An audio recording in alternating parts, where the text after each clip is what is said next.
Au nom du Père et du Fils et du Saint-Esprit, ainsi soit-il. Chers frères, cher Grégoire, cette cérémonie de la Vigile fait une large part au récit de la délivrance des Hébreux de la main des Égyptiens. Tout d'abord, l'exultète en a fait mention. Surtout, la deuxième lecture que nous avons entendue nous a raconté le désastre total de l'armée égyptienne dans les eaux de la mer Rouge. Et enfin, la bénédiction de l'eau baptismale, elle aussi, a fait mention de cette délivrance et de ce passage de la mer Rouge.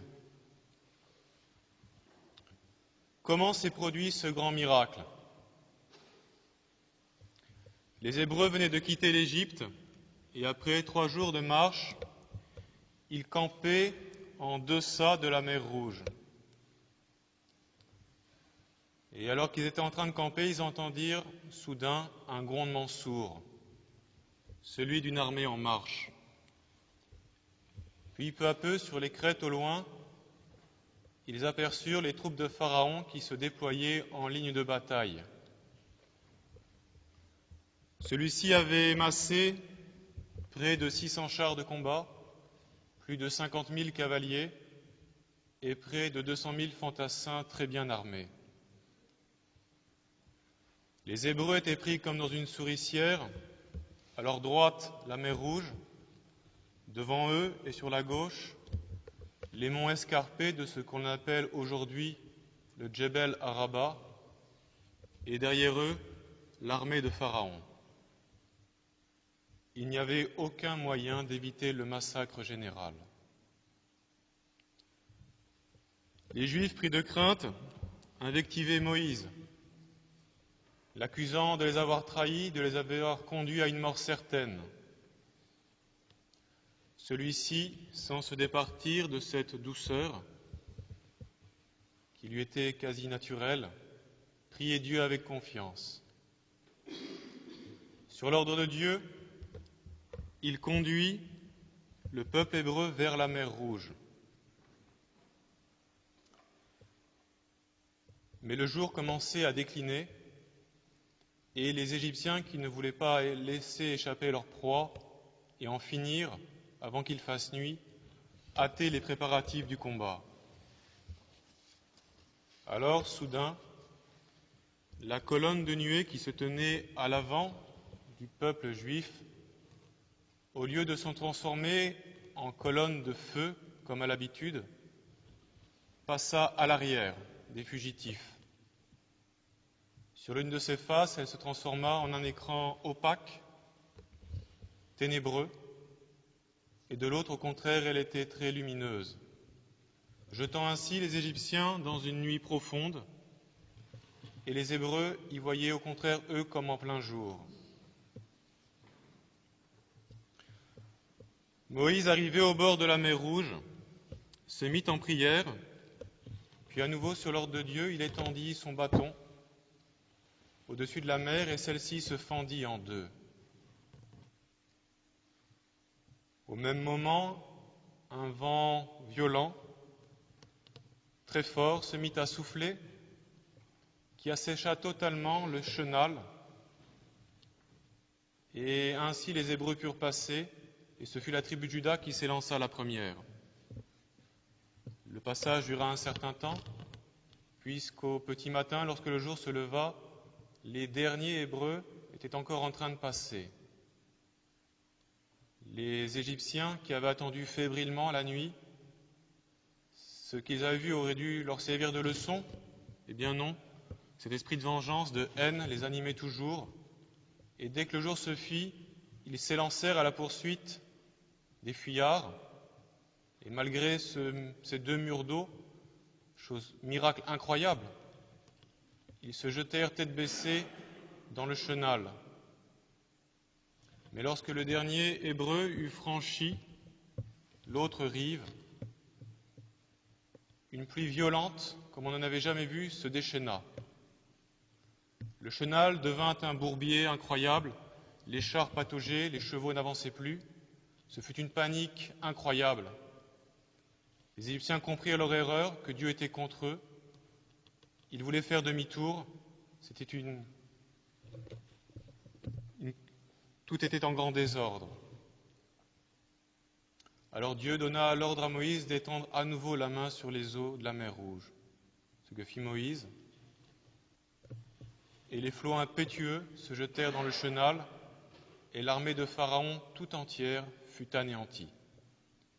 Il n'y eut pas un seul survivant.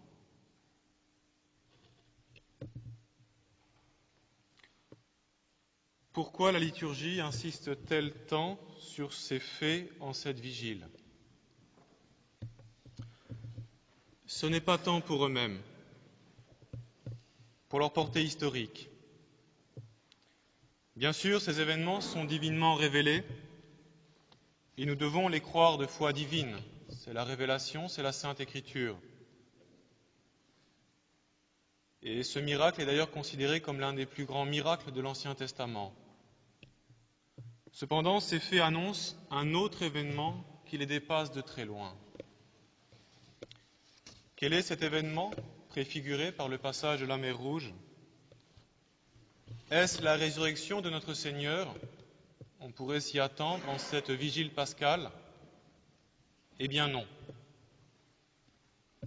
Ce qui symbolisera la résurrection, ce sera l'entrée dans la terre promise. Le passage de la mer Rouge est un symbole du baptême, et même un des plus beaux symboles de cette régénération qu'apporte le baptême. D'ailleurs, cette cérémonie pascale est pleine de ce symbolisme du baptême chrétien. Pourquoi alors tourner nos regards vers le baptême en cette cérémonie où nous fêtons la résurrection de notre Seigneur ? Pour répondre, reprenons le récit du passage de la mer Rouge. Les eaux de cette mer représentent les eaux du baptême. Elles sont rouges car elles ont été rougies par le sang de notre Seigneur. C'est notre Seigneur qui donne aux eaux du baptême toute leur vertu de régénération.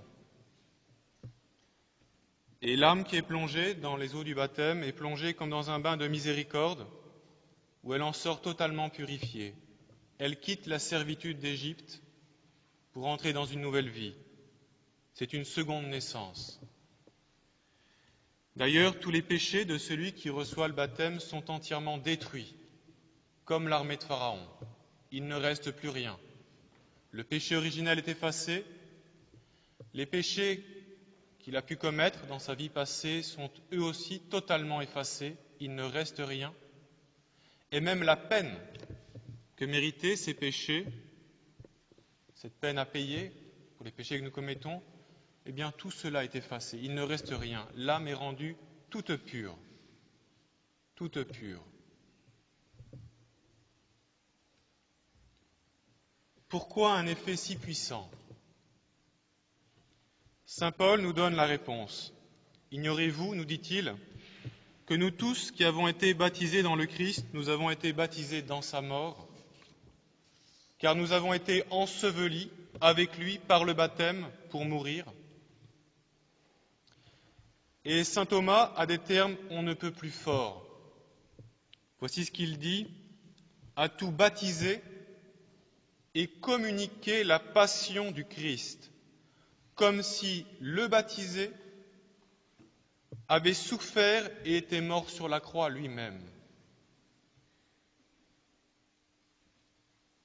Et on comprend que tout soit effacé. Ce n'est pas une petite chose. C'est toute la rédemption de notre Seigneur qui coule dans l'âme du baptisé, avec toute sa puissance, toute sa vertu divine. Le mot Pâques, d'ailleurs, signifie passage. Tout d'abord, passage, bien sûr, des Hébreux par la mer Rouge, mais plus profondément, de la même manière que notre Seigneur est ressuscité des morts, qu'il est passé de la mort à la vie, le baptisé passe par le baptême de la mort à la vie de Dieu, de la mort du péché à la vie divine, à la vie de la grâce. C'est une participation à la mort de notre Seigneur et à sa résurrection. Cependant, cette purification du péché n'est qu'un effet préliminaire, quoique déjà considérable. La fin positive du baptême est constituée par l'entrée dans le royaume de Dieu aux côtés du Christ. Et à vrai dire, à contempler à la lumière de Dieu, à la lumière de la foi, les richesses qu'apporte le baptême à une âme, on ne peut rester que dans l'émerveillement. Le baptisé est en effet introduit tout entier dans la famille de Dieu. La grâce sanctifiante qu'il reçoit le rend participant de la vie même de Dieu. Il est adopté par Dieu.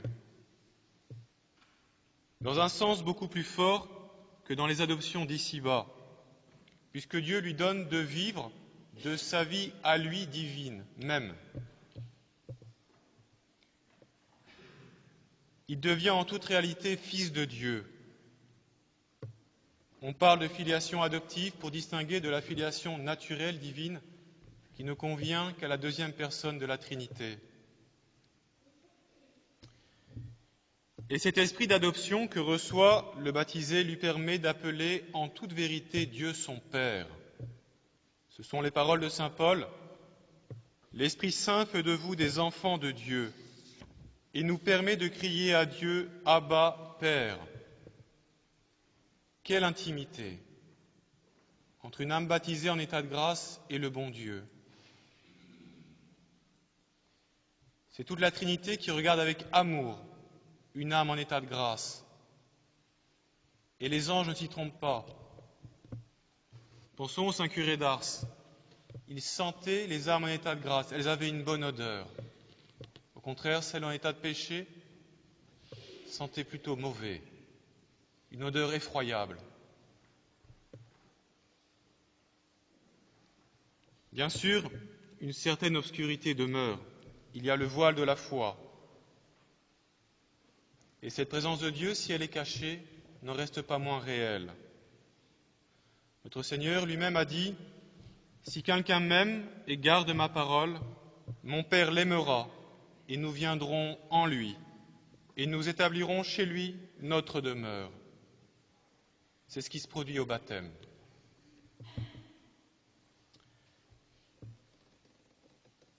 Bien entendu, ce n'est pas encore le ciel. Il y aura des épreuves, des croix.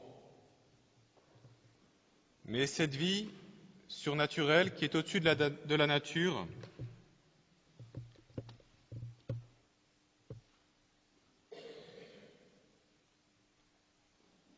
nous est donnée vraiment en germe. Cette vie qui est donnée est le germe de la gloire. C'est la même vie que nous aurons quand nous serons au ciel dans la gloire. Cher Grégoire, vous allez dans quelques instants passer par les eaux du baptême. En premier lieu, soyez vraiment dans l'action de grâce. Remerciez le bon Dieu de vous avoir appelé à lui. C'est notre Seigneur qui est venu vous chercher, qui vous a fait ce don de la foi. Ce n'est pas un petit cadeau. Pensez également que si vous avez connu, sans doute, à votre conversion, des consolations abondantes, car c'est la manière habituelle de procéder du bon Dieu, vous aurez dans la suite, sans doute, des épreuves, des sécheresses. Vous allez en quelque sorte errer dans le désert, comme les Hébreux. Ce n'est pas encore la terre promise. Notre Seigneur vous appelle à sa suite à porter votre croix, à souffrir avec lui. Sachez cependant que malgré l'aridité du désert, malgré les fatigues de la route, du chemin, en ce monde inhospitalier, vous serez nourris par une nourriture toute céleste. De même que les Hébreux, pendant ces 40 ans dans le désert, ont eu pour secours la manne tombée du ciel pour les nourrir, vous aussi vous aurez cette nourriture toute divine qu'est notre Seigneur Jésus-Christ lui-même, qui se donnera à vous dans la communion à la Sainte Messe. Pensez à cette première communion que vous allez faire aujourd'hui. Notre Seigneur va descendre en vous pour vous nourrir et vous redonner toutes les forces dont vous aurez besoin pour cette marche jusqu'au ciel, malgré toutes les difficultés. Sachez également que le chemin à prendre dans ce désert vous est donné aujourd'hui, dans les promesses de votre baptême. Il n'y a pas à chercher ailleurs un chemin pour aller au ciel. Tout est dit au baptême. Cette renonciation à Satan, à ses pompes, à ses œuvres, cet attachement à notre Seigneur, à Dieu Tout-Puissant, par la foi, la prière, les œuvres de charité, tout est là. Pensons à Saint Louis-Marie, dans toutes ses missions qu'il a prêchées dans l'ouest de la France. Chaque fin de mission se concluait par les rénovations des promesses du baptême. Et Saint Louis-Marie insistait beaucoup là-dessus. Et on a vu les fruits lors des guerres de Vendée. Ce sont ces régions évangélisées par Saint Louis-Marie qui ont tenu. Comptez réellement sur notre prière pour que vous soyez toujours fidèles à ces promesses et que lorsqu'il vous faudra comparaître devant Dieu, eh bien, vous soyez trouvés fidèles. Nous prierons aussi pour vous, la Sainte Vierge Marie, qu'elle vous protège et vous conduise aussi au port du salut. Au nom du Père et du Fils et du Saint-Esprit, ainsi soit-il.